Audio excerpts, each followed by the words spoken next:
Ito po, 125. McFlurry Oreo in McDo. Katapat.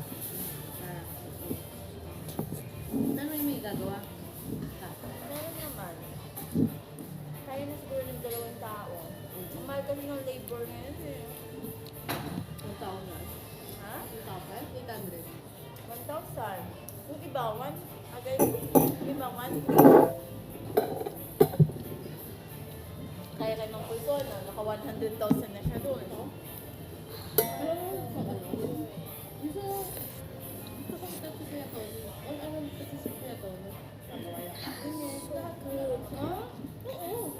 Pinapapit ako lang siya sa bahay eh. Para mag-i-estimate. Kung magkano yung mga gastos. May papaaling din ba? Ano? Cabinet. Papaiba ko cabinet. Oo nga, no, kasi siya yung gumagawa ng... Siya yata yung gumawa ng cabinet dun sa registrar kasi may siya. bagong cabinet dun. Siya. Siya yun. Ay, ganun to siya. Siya.